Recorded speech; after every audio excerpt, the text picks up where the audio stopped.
Hey everyone, TJ here again. Thanks for coming back for another segment. And if you're like me, most patriotic Americans love a great war hero. If you recall in a previous segment of mine, I shared how George Washington at the age of 23 became the hero of Monongahela. If you missed it, check it out. It's a pretty good story. Just recently I did a top 10 where I mentioned Dan Crenshaw, a highly decorated Navy SEAL, another war hero.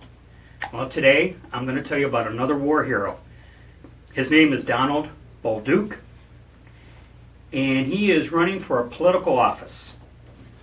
He's a retired Army general, and in New Hampshire he will be running as a Republican against the incumbent Democrat Jeanne Shaheen.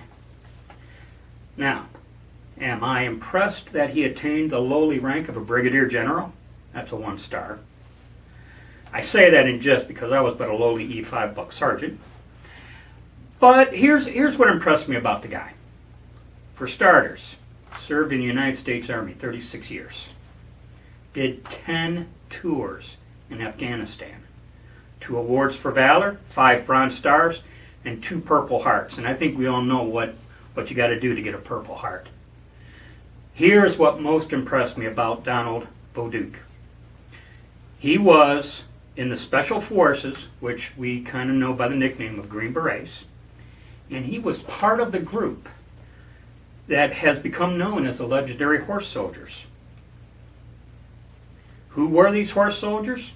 If you've seen the movie 12 Strong, they are depicted.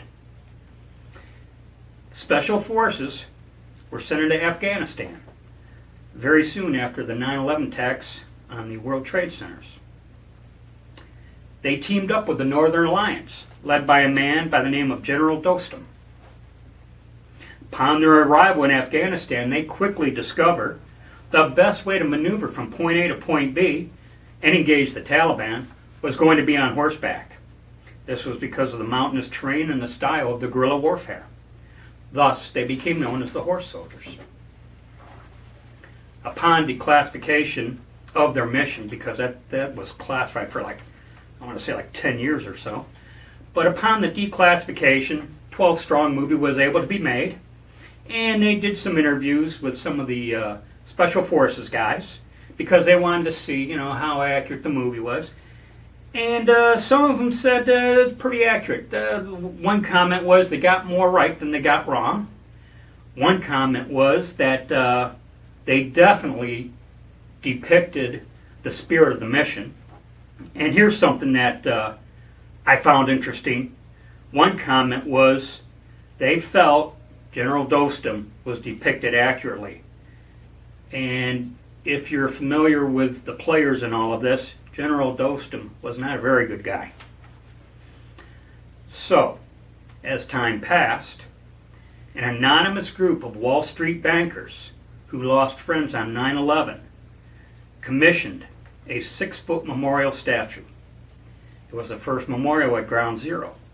It was dedicated on Veterans Day, November 11, 2011. So, Donald Buldoc, now running for Senator of New Hampshire.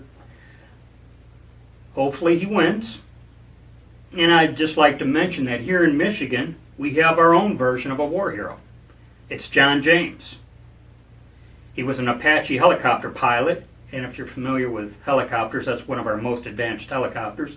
They use it for close air support. He will be running against Gary Peters here in Michigan for a Senate seat. So hopefully, John James wins here in Michigan, Donald Buldoc wins in New Hampshire, and thanks to a couple war heroes, we pick up a couple seats in the Senate. That's it for now. Thanks for watching. Be safe, watch your 6, and don't tread on me.